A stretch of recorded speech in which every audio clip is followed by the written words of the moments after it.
Welcome back. ఈ వీడియోలో మనం ఇంజనీరింగ్ మ్యాథమెటిక్స్ 3కి సంబంధించి ఇంపార్టెంట్ క్వశ్చన్స్ అయితే చూద్దాం. యాక్చువల్లీ ఇది పార్ట్ 2 వీడియో అనమాట. ఇఫ్ ఇన్ కేస్ మీరు ఇంకా పార్ట్ 1 చూడకుండా ఉంటే డిస్క్రిప్షన్ లింక్ ఇస్తున్నాను, వెళ్ళైతే ఒకసారి చూడండి.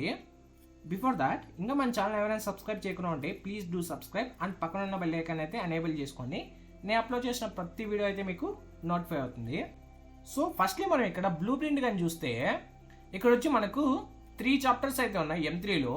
ఫస్ట్ వచ్చి higher order linear differential equations with constant coefficients and second unit వచ్చి Laplace transforms and third unit వచ్చి 4 ఇయర్ సిరీస్. సో ఈ యూనిట్స్ ఒక వెయిటేజ్ వచ్చి ఫస్ట్ యూనిట్కి 28 మార్క్స్, సెకండ్ యూనిట్కి 33 మార్క్స్, అలానే థర్డ్ యూనిట్కి 19 మార్క్స్.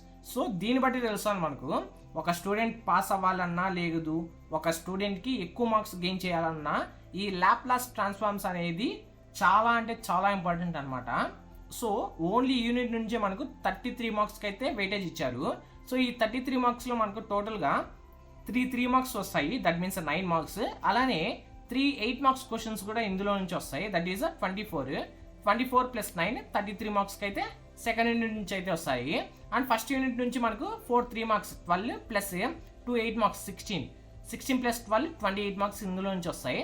అలానే థర్డ్ యూనిట్ నుంచి మనకు 3 marks, that means 9 marks and 10 marks question ఇందులో నుంచి వస్తుంది అనమాట. So total 19 marks. సో ఇక్కడ మనకు ఒకటైతే కన్ఫర్మ్, మనకి ఏదైతే 16th క్వశ్చన్ ఉందో సో అది మనకు 4 ఇయర్ సిరీస్ నుంచే కన్ఫర్మ్గా వచ్చేస్తుంది. క్వశ్చన్ పేపర్ ప్యాటర్న్ వైజ్ కానీ మనం చూస్తే సో ఇక్కడ చూసారా ఫస్ట్ క్వశ్చన్ అనేది మనకు ఫస్ట్ యూనిట్ నుంచి అయితే అడుగుతారు. Not only first question, first second third and fourth. So ఈ 4 క్వశ్చన్స్ మనకు ఫస్ట్ యూనిట్ నుంచి అయితే అడుగుతారు. సో స్పెసిఫిక్ టాపిక్స్ కానీ ఇందులో మనం చూస్తే ఫస్ట్ క్వశ్చన్ అండ్ సెకండ్ క్వశ్చన్లో ఈ 2 క్వశ్చన్స్లో మనకు హైయర్ ఆర్డర్ డిఫరెన్షియల్ ఈక్వేషన్ ఒకటి ఇచ్చేసి దాన్ని వచ్చి మనం సాల్వ్ చేయమని అయితే అడుగుతుంటారు. సో ఈ 2 క్వశ్చన్స్లో అండ్ థర్డ్ అండ్ ఫోర్త్ క్వశ్చన్స్లో మనకు పర్టికులర్ ఇంటెగ్రల్ ఒకటి ఇచ్చేసి non homogeneous differential equation or homogeneous differential equation. So వాటికి మనము పర్టికులర్ ఇంటెగ్రల్ అయితే కనుక్కోమంటారు. సో ఇది వచ్చి ఫస్ట్ యూనిట్ నుంచి. నెక్స్ట్ 5 6 7 సో ఈ 3 క్వశ్చన్స్ వచ్చి మనకు సెకండ్ యూనిట్ నుంచి అయితే ఇస్తారు. సో ఇందులో మనకు వచ్చి 5th క్వశ్చన్ లాప్లాస్ ట్రాన్స్ఫార్మ్ నుంచి అయితే ఇస్తారు and 6th question Laplace transform నుంచే ఇస్తారు అండ్ 7th క్వశ్చన్ మాత్రం మనకు ఇన్వర్స్ లాప్లాస్ ట్రాన్స్ఫార్మ్ నుంచి అయితే ఇస్తారనమాట. That means normal Laplace transform నుంచి 2 questions and inverse Laplace transform నుంచి 1 క్వశ్చన్ అయితే ఇస్తారు 3 మార్క్స్లో. Next 8th 9th 10th so ఈ 3 క్వశ్చన్స్ మనకు థర్డ్ యూనిట్ నుంచి అయితే ఇస్తారు. సో 8th 9th క్వశ్చన్స్ మనకు 4 ఇయర్ సిరీస్ పైన అయితే ఇస్తారు. దెన్ 10th క్వశ్చన్ మనకు mostly half range cosine and sine series పైన ఇస్తారు.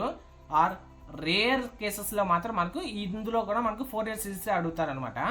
But mostly half range cosine and sine series అడుగుతారు. నెక్స్ట్ 8 మార్క్స్ క్వశ్చన్ కానీ మనం చూస్తే 11th క్వశ్చన్. సో ఈ మనకు తెలిసినే కదా 8 మార్క్స్లో వచ్చి మనకి ఇంటర్నల్ చాయిసెస్ అయితే ఉంటాయి.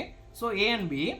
సో వీటిలో వచ్చి కొన్ని టైమ్స్ అట్ రేర్ కేసెస్లో మనకు ఏలో ఇవ్వాల్సిన క్వశ్చన్ బీలో అండ్ బీలో ఇవ్వాల్సిన క్వశ్చన్ ఏలో ఇస్తారు. ఏదేమైనా సరే ఈ పర్టికులర్ టాపిక్ నుంచే క్వశ్చన్స్ అయితే అడుగుతారు. సో ఈ 11th క్వశ్చన్ అనేది మనకు ఫస్ట్ యూనిట్ నుంచి అయితే ఇస్తారు అండ్ ఈ 11th ఏలో మనకు mostly step plus division method. So higher order differential ఈక్వేషన్లో మనకు స్టెప్ ప్లస్ డివిజన్ మెథడ్ అయితే ఉంది. సో ఇదైతే చాలా ఇంపార్టెంట్. కన్ఫర్మ్గా ఈ 11th క్వశ్చన్లో ఈ స్టెప్ ప్లస్ డివిజన్ మెథడ్ అయితే ఇచ్చేస్తారు. అండ్ ఇక్కడ స్టార్స్ ఉన్నాయి కదా, సో డబుల్ స్టార్ అనేది కన్ఫర్మ్, ఇది 100% షూర్లీ క్వశ్చన్ అనమాట. అదే సింగిల్ స్టార్ అనేది మనకు కన్ఫర్మ్గా క్వశ్చన్ అయితే వస్తుంది, బట్ ఎయిదర్ అవి వేరే ఆప్షన్స్లో లైక్ ఇక్కడ చూస్తే ఇక్కడ వచ్చి మనకు 11లో బీలో వచ్చి హైయర్ ఆర్డర్ డిఫరెన్షియల్ ఈక్వేషన్ నుంచి a⁴ax form are d/dx form. So ఈ 2 ఫామ్స్లో ఏదో ఒక ఫామ్ అయితే అడుగుతారు. సో అందుకని చెప్పి సింగిల్ స్టార్ అయితే ఇచ్చారనమాట. సో అందుకనే ఇక్కడైతే సింగిల్ స్టార్ అయితే ఇచ్చాను. సో ఏదైతే క్లియర్గా చూసుకోండి, e⁴ax form are d/dx form. So ఈ 2 ఫామ్స్లో మెయిన్లీ అడుగుతుంటారు. బట్ మీరు 11th క్వశ్చన్లో వచ్చి ప్రిఫర్డ్ వచ్చి స్టెప్ ప్లస్ డివిజన్ మెథడ్ అయితే ప్రిఫర్ చేయండి. Next 12th question. సో ఈ క్వశ్చన్లో మనకు A అండ్ Bలో పర్టికులర్గా ఏలో ఇది బీలో ఇది అని చెప్పి మెన్షన్ చేయలేదు, బికాజ్ నేను చెప్పాను కదా ఎంతమంది జంబ్లింగ్ అవుతూ ఉంటాయని చెప్పి. కాకపోతే ఈ 12th క్వశ్చన్కి మెయిన్ టాపిక్స్ వచ్చి sine AX or cos AX form అనమాట. ఎయిదర్ వాళ్ళు సైన్ AX ఫామ్లోనే క్వశ్చన్ అడగచ్చు, లేదంటే కాస్ AX ఫామ్లో అయినా హైయర్ ఆర్డర్ డిఫరెన్షియల్ ఈక్వేషన్ పైన క్వశ్చన్ అయితే అడుగుతుంటారు. అండ్ అదే హైయర్ ఆర్డర్ డిఫరెన్షియల్ ఈక్వేషన్లో మనకు x⁴a ఫామ్ కూడా అయితే ఉందన్నమాట. సో ఈ ఫామ్ పైన కూడా మనకు క్వశ్చన్ అయితే అడుగుతుంటారు. Then 13th question. సో ఈ క్వశ్చన్ వచ్చి మనకు సెకండ్ యూనిట్ నుంచి అయితే అడుగుతుంటారు. సో ఈ 13th క్వశ్చన్ మనకు వచ్చి లాప్లాస్ ట్రాన్స్ఫార్మ్ అనమాట. సో ఇందులో నార్మల్ లాప్లాస్ గురించి అడుగుతారు, లేదు second shifting theorem or e⁻at form. So ఈ 3 ఫార్మ్స్లో ఏదో ఒక ఫామ్ అయితే ఇస్తారనమాట మనకు 13Aలో. సో నెక్స్ట్ 13Bలో నుంచి మనకు 100% surely question multiplication by t అనమాట. చాలా అంటే చాలా ఇంపార్టెంట్ క్వశ్చన్. సో 100% ఇస్తారు ఈ మెథడ్ నుంచి అయితే మనకు. దెన్ 14th క్వశ్చన్ అనమాట. సో ఈ 14th క్వశ్చన్ కూడా మనకు సెకండ్ యూనిట్ నుంచి అయితే అడుగుతారు. అండ్ 14Aలో మనకు లాప్లాస్ ట్రాన్స్ఫార్మ్ నుంచి డివిజన్ బై టీ అనమాట. సో ఇక్కడ వచ్చి మల్టిప్లికేషన్ బై టీ అండ్ ఇక్కడ వచ్చి డివిజన్ బై టీ, ఈ 2 వచ్చి ష్యూర్ క్వశ్చన్స్. అలానే 14Bలో వచ్చి మనకు లాప్లాస్ ఎవల్యూషన్ అడుగుతారు ఆర్ ఇన్వర్స్ లాప్లాస్ ట్రాన్స్ఫార్మ్ గురించి కూడా కొన్ని టైమ్స్ అయితే అడుగుతుంటారు. మెయిన్లీ లాప్లాస్ ఎవల్యూషన్ అంటే ఇంటిగ్రేషన్ 0 to ఇన్ఫినిటీ అని చెప్పి ఎవల్యూట్ చేయమంటారు లాప్లాస్ ట్రాన్స్ఫార్మ్ ఒక ఈక్వేషన్ ఇచ్చి. అలానే ఇన్వర్స్ లాప్లాస్ ట్రాన్స్ఫార్మ్ కూడా మనకు ఈ 14Bలో అయితే అడుగుతుంటారు. సో ఈ 2 పైన అవేర్ అయితే ఉండండి. Next 15th question. సో ఈ క్వశ్చన్ కూడా మనకు సెకండ్ యూనిట్ నుంచి అయితే అడుగుతుంటారు. సో ఈ 15Aలో మనకు వచ్చి ఇన్వర్స్ లాప్లాస్ ట్రాన్స్ఫార్మ్ నుంచి క్వశ్చన్ అయితే అడుగుతారు. So either normal form use చేస్తున్న ఆ ఇన్వర్స్ లాప్లాస్ ట్రాన్స్ఫార్మ్ని సాల్వ్ చేయమంటారు. లేదు అనుకుంటే పార్షియల్ ఫ్రాక్షన్స్ అనమాట. చాలా ఇంపార్టెంట్ మెథడ్ ఇది పార్షియల్ ఫ్రాక్షన్స్ అనేది. సో ఈ పార్షియల్ ఫ్రాక్షన్స్ పైన నీకు కన్ఫామ్గా, సో ఈ పార్షియల్ ఫ్రాక్షన్స్ పైన నీకు 80% అయితే ఇందులో నుంచి క్వశ్చన్ అడుగుతారు. But at rare cases using normal form అయితే ఇచ్చేస్తారనమాట. సో ఏదర్ పార్షియల్ ఫ్రాక్షన్స్ అన్నా చేయొచ్చు, లేదు ఇఫ్ ఇన్ కేస్ అక్కడ మనకు 15Aలో పక్కన ఎలాంటి మెథడ్ మెన్షన్ చేయలేదు అంటే అప్పుడు నువ్వు ఏ మెథడ్న యూజ్ చేయొచ్చు. ఏదర్ పార్షియల్ ఫ్రాక్షన్స్న యూజ్ చేయొచ్చు ఆర్ కన్వల్యూషన్ థియరమ్న యూజ్ చేయొచ్చు అనమాట. సో ఏ మెథడ్ని యూజ్ చేసైనా సరే మనమైతే ఆన్సర్ని ఫైండ్ అవుట్ చేయొచ్చు. అదే 15Bలో వచ్చి మనకు కన్వల్యూషన్ థియరం, ఇది కూడా 100% షూర్ క్వశ్చన్ అనమాట. ఈ 100% షూర్ క్వశ్చన్స్ ఏవైతే ఉన్నాయో చాలా ఇంపార్టెంట్. సో ఆ క్వశ్చన్స్ వచ్చి convolution theorem, division by tea, multiplication by T. So ఈ 3 క్వశ్చన్స్ వచ్చి మనకు సెకండ్ యూనిట్ నుంచి, అలానే ఫస్ట్ యూనిట్ నుంచి స్టెప్లెస్ డివిజన్ మెథడ్. సో ఇప్పుడు టోటల్గా వచ్చి 5 క్వశ్చన్స్లో మనకు 100% షూర్ క్వశ్చన్స్ వచ్చి 4 క్వశ్చన్స్ అయితే వచ్చేసాయి కదా. సో ఈ 4 క్వశ్చన్స్ 80%లో లీవ్ చేయకండి. అండ్ రిమైనింగ్ 12th క్వశ్చన్ ఏదైతే ఉందో అందులో కూడా జస్ట్ 2 మెథడ్స్ అయితే ఉంటాయి.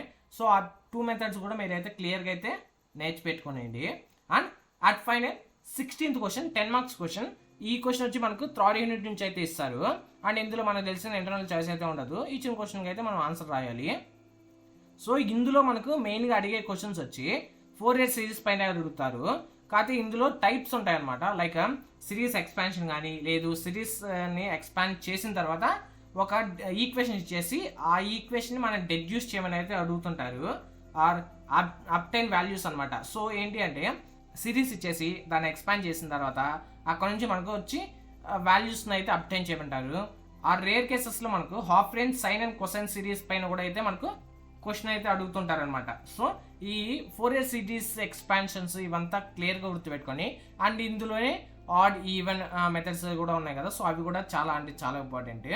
బట్ మీరైతే ఈజీగా పాస్ అవ్వాలన్నా, లేదు మంచి మార్క్స్ గెయిన్ చేయాలన్నా ఈ షార్ట్ క్వశ్చన్స్ ఏవైతే ఉన్నాయో 4 questions, convolution theorem, division by tea, multiplication by t and stepless division method. So ఈ 4 క్వశ్చన్స్ కన్ఫామ్గా మీరైతే నేర్చిపెట్టుకోవాలి. అండ్ 12th క్వశ్చన్లో ఉన్న 2 క్వశ్చన్స్ ఏవైతే మనం ఇక్కడ చెప్పామో, sine A X and cos A X form or x⁻a form. So ఈ 2 ఫార్మ్స్ కానీ మీరు నేర్చుకున్నట్లయితే కన్ఫామ్గా ఒక క్వశ్చన్ అయితే వచ్చేస్తుంది కన్ఫామ్గా. సో మీరైతే జస్ట్ 6 మెథడ్స్ నేర్చుకుంటే మీకైతే 8 మార్క్స్ క్వశ్చన్స్ అన్నీ కవర్ అయిపోతాయి. సో నీట్గా అయితే చూసుకోండి. సో ఈ వీడియోలో మీకు ఎలాంటి డౌట్స్ ఉన్నా please mention in the comment section. And అలానే కంటెంట్ నచ్చితే లైక్ చేయండి, షేర్ చేయండి, అలానే సబ్స్క్రైబ్ చేయడం మాత్రం మర్చిపోకండి. And finally thank you for watching.